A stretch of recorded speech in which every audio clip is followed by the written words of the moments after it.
Welcome to RSR easy learning tips. நான் Mrs Ramya Shankar.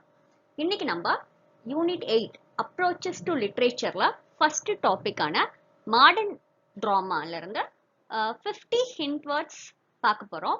வாங்க கிளாஸ்க்கு போலாம். Drama suffered a steep decline during the Victorian age, which was revived with great force at the beginning of the 20th century. So Victorian ஏஜ்ல மிகப்பெரிய சரிவை கண்டது 20th century ஸ்டார்டிங்ல தான் அதை வந்து புதுப்பிக்கிறாங்க. ஸோ இப்போ நம்ம வந்து ஹிஸ்ட்ரி ஆஃப் மாடர்ன் ட்ராமா பார்க்க போறோம். 3 ஃபேஸ் இருக்கு ஹிஸ்ட்ரியில. ஸோ ஃபர்ஸ்ட் ஃபேஸ் பாருங்க, is marked by the plays of George Bernard Shaw and John Galsworthy. Shaw was the founder of the drama of ideas. In all his plays, John Galsworthy depicts the class of social forces. Drama is a literary form designed for theatre. So this is definition of drama. The first phase constitute the category of social drama modeled on the plays of Ibsen. So first phase fulla வந்து social drama வா இருக்கு. Second phase comprises the plays of Irish movement. The second phase drama contained the spirit of nationalism. The second phase is contributed by some elites like Yeats. The third phase comprises plays of T.S. Eliot and Christopher Fry. Third phase saw the composition of poetic dramas inspired by the earlier Elizabethan and Jacobean tradition. So first phase la பாத்தீங்கன்னா social drama, second phase dramas வந்து full of spirit of nationalism, third phase of dramas ல தான் poetic dramas வந்து famous ஆக ஆரம்பிச்சிருக்கு. இங்க வந்து நம்ம டைப்ஸ் ஆஃப் drama பார்க்க போறோம். ஒன்னு வந்து poetic drama, இன்னொன்னு வந்து closet drama. In poetic drama, dialogues are written in verse. Closet drama is a type which is intended to read. So இந்த closet drama வந்து படிக்கிறதுக்கு வந்து இது ரொம்ப நல்லா இருக்கும். closet dramas எக்ஸாம்பிள்ஸ் பாருங்க, John Milton's Samson Agonistes, P.B. Shelley's Prometheus Unbound, Lord Byron's Manfred. T.S. Eliot's views on poetic drama. Verse and drama are not separable. இது எப்ப சொல்றாரு அப்படின்னு பாத்தீங்கன்னா நோட் பண்ணிக்கோங்க. வில்லியம் ஆர்ச்சர் அப்படிங்கிறவரு அவரோட புக்ல எலிசபெத்தன் அண்ட் ஜாக்கோபியன் டிராமட்டிஸ்ட்ஸ் அப்படிங்கிற புக்ல வந்து he separates poetry and drama. சரிங்களா, அந்த ஒப்பீனியன் அது வந்து தப்பு அப்படின்னு சொல்றாரு எலியட். அது சொல்லும் போதுதான் இவர் வந்து சொல்றாரு verse and drama are not separable அப்படின்னு சொல்லிட்டு. Next, all poetry leads towards drama and all drama towards poetry.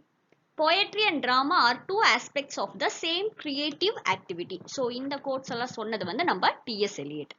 Eliot's first poetic play is Murder in the Cathedral. Eliot uses poetry in functional dramatic manner in the play The Cocktail Party. இப்போ நம்ம characteristics of modern dramaவும் various forms of modern dramaவும் பார்க்குவோம். So first one பாருங்க, realism. Realism is the most significant and outstanding quality of modern drama. Henrik Ibsen, the Norwegian dramatist, popularized realism in modern drama. Robertson Arthur Jones, Galsworthy and George Bernard Shaw followed Ibsen in their plays. So realism ஒரு முக்கியமான character of modern drama.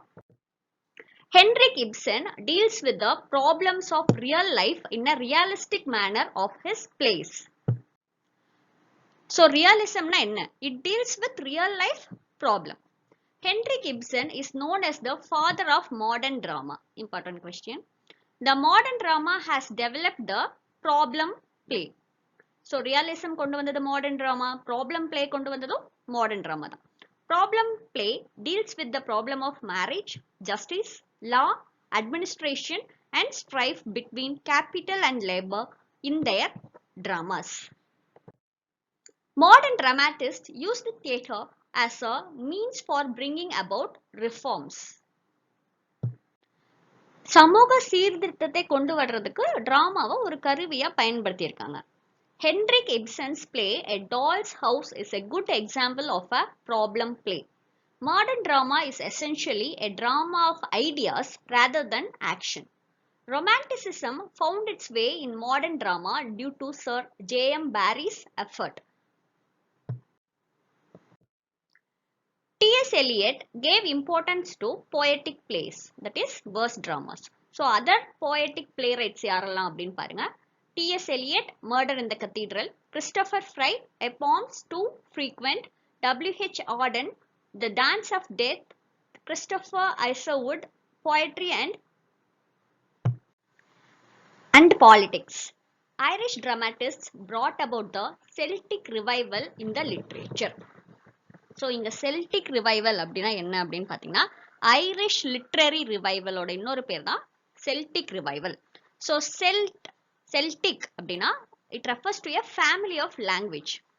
Ireland, Scotland இந்த மாதிரியான அந்த ஏரியாஸில் இருக்கிற மக்களுடைய அந்த language பேசுகிறவங்களுடைய கல்ச்சரை வந்து புதுப்பிக்கிற மாதிரி. சரிங்களா?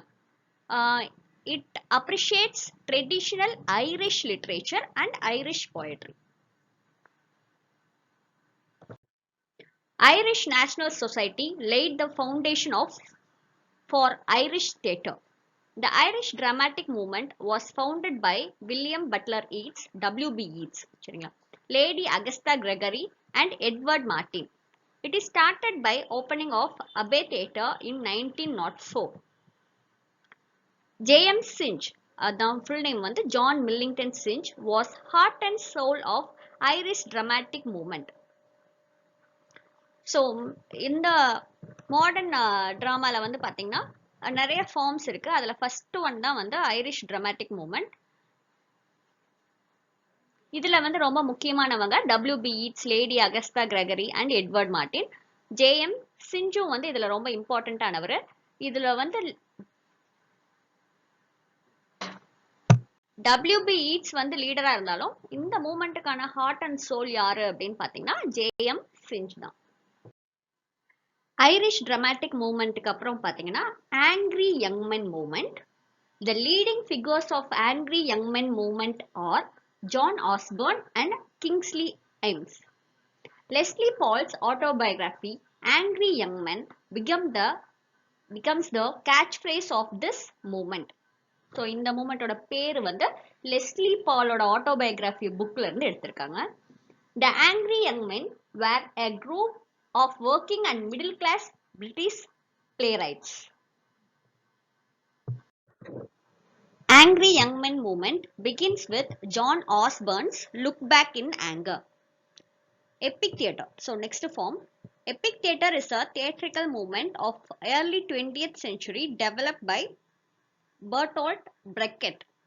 Brecht's theory of estrangement effect or the alienation effect is one of the most significant characteristics of epic theatre.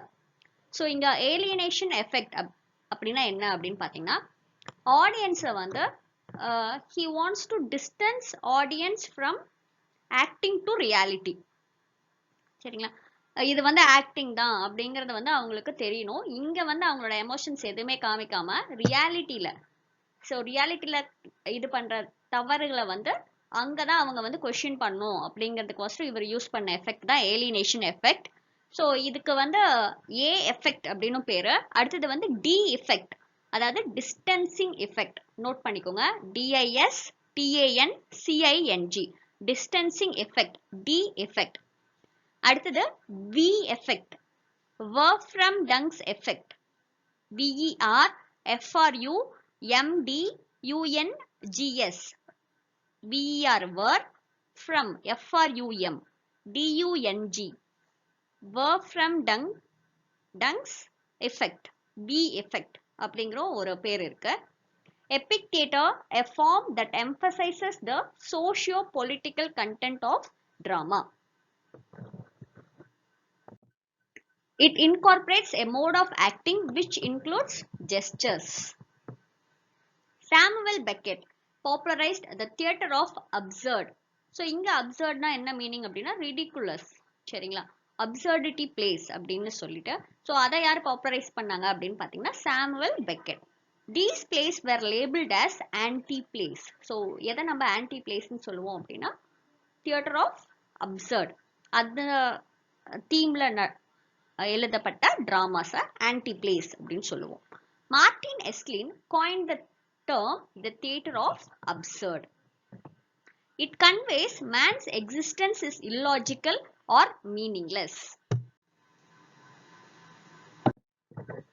It is rooted with expressionism and surrealism. Samuel Beckett's Waiting for Godot is the most well-known play from the absurdist movement. Impressionism and expressionism are important features of modern drama. So, இதுவும் வந்து characters of modern drama. சரிங்க. Historical plays in modern dramatic literature. George Bernard Shaw's Caesar and Cleopatra, John Drinkwater's Abraham Lincoln, May Stuart. So, இந்த மூணு பிளேஸ்மே வந்து historical plays in modern dramatic literature. So இங்கே நீங்கள் வந்து என்ன பாயிண்ட் நோட் பண்ணிக்கணும் அப்படின்னா வில்லியம் ஷேக்ஸ்பியரோட play Julius Caesar Antony and Cleopatra சரிங்களா ஜார்ஜ் பெர்னாட்ஸாவோட பிளே தான் Caesar and Cleopatra which of the following are not Shakespearean play அப்படிங்கிற கொஸ்டின் இருந்தால் கண்டிப்பாக சீசர் அண்ட் கிளியோபட்ரா உங்களுக்கு ஆப்ஷனாக வரும் ஸோ நல்லா ஞாபகம் வச்சுக்கோங்க Julius Caesar Antony and Cleopatra தான் ஷேக்ஸ்பியரோட பிளேஸ் Caesar and Cleopatraங்கிறது ஜார்ஜ் பெர்னாட்ஸாவோட play. Comedy of Manners has been revived in modern dramatic literature. Modern dramatists want to bring social and political changes. All the best. Thank you.